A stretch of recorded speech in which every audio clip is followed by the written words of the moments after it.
Hi,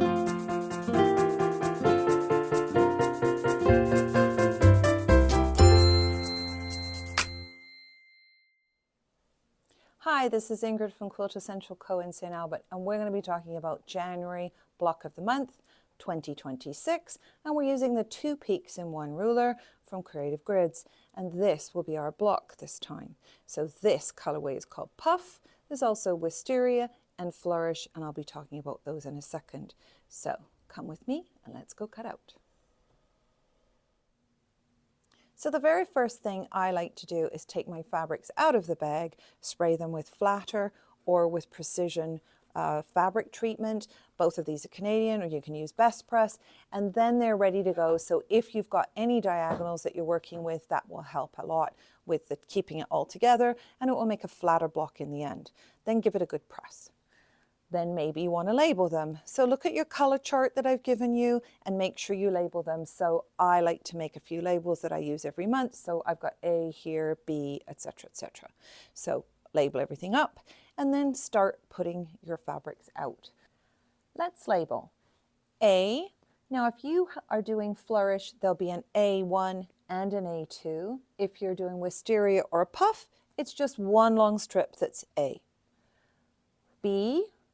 C is just a square, D is a long rectangle, and E is a long rectangle.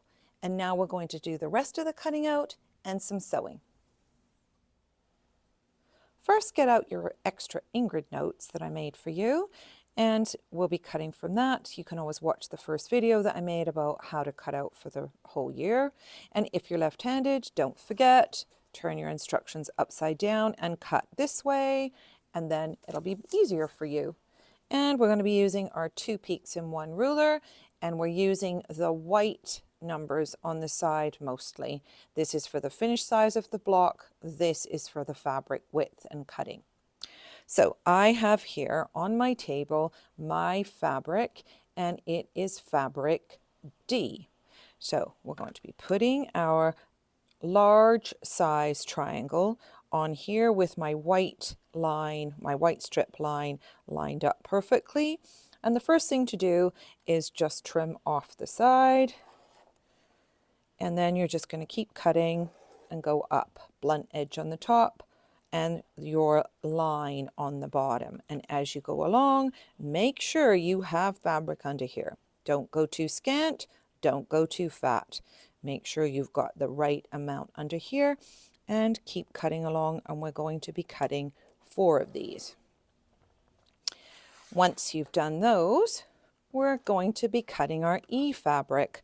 And when we cut our E fabric, we want them wrong sides together. If it helps, just give it a little press on the side, and we're going to be cutting those wrong sides together. So you're cutting 2 at one time.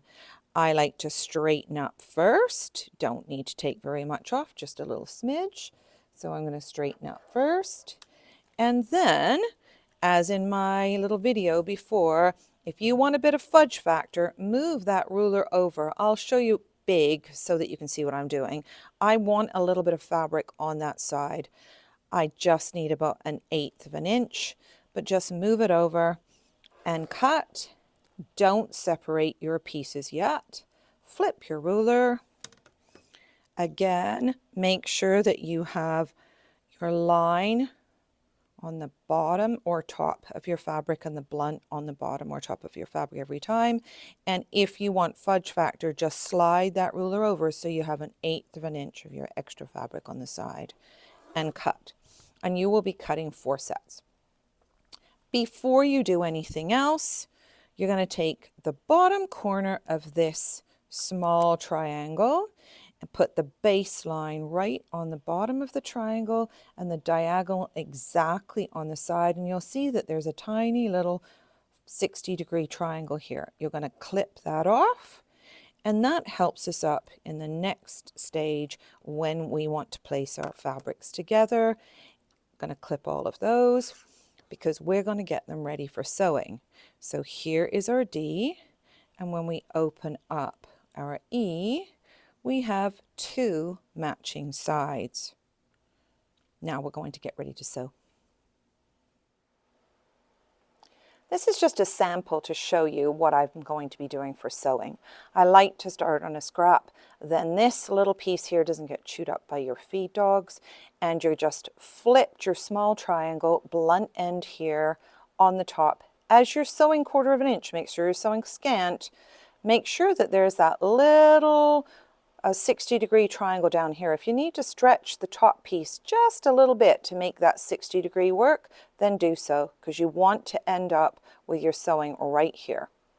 And then I'm going to just set my seam and always press from the top, and I'm pressing it back. So when I press it back, you should be able to see that it's nice and flat on the top and nice and flat on the bottom.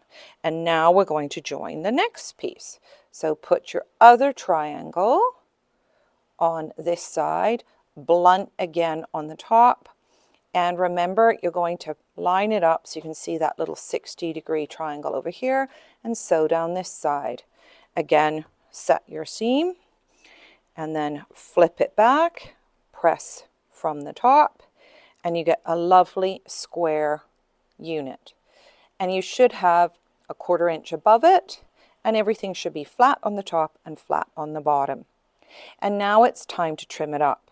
So I've told you on your instructions what line to line up with that point and how wide to make it. So this is just a sample, not the one I'm doing, but just so that you can see it. I'm going to line it up with my ruler so that my halfway mark is right on that point. I've got a little trim here.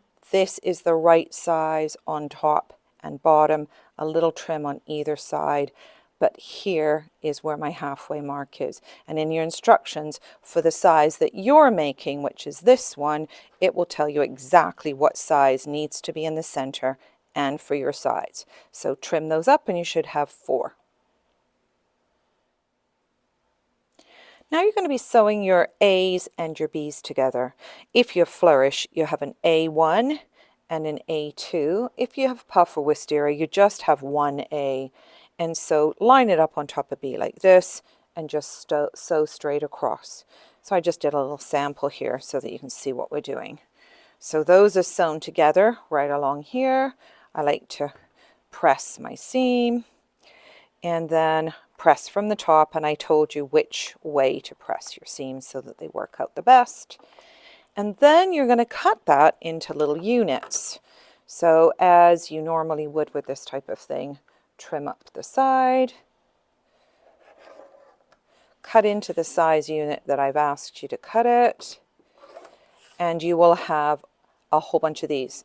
If you have puff or wisteria, you're going to have 8 units, and if you have flourish, you're going to have 4 with the A1 and 4 with the A2. And then you're going to just turn them around and sew them together in a little 4 patch. So when you sew them together as a little 4 patch, you're going to get this. And you've already made this part, and you have your center cut out already. So sew the rows together the way I showed you, and press the way I told you, and that's your block. Now, your block should be 12.5 inches at this point.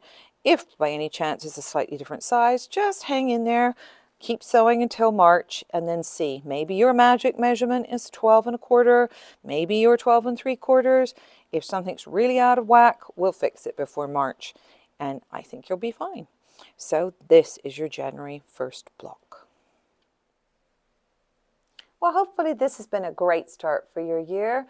January needs something to brighten it up, and we've started our block of the month. So thank you for supporting us, and it's really good that you're supporting small stores, and we appreciate that very much. And if you found this video useful, please leave us a like or click subscribe for future content. And this has been Ingrid from Quiltessential Co in St. Albert, and thank you for sewing with me today. It's going to be a fun year.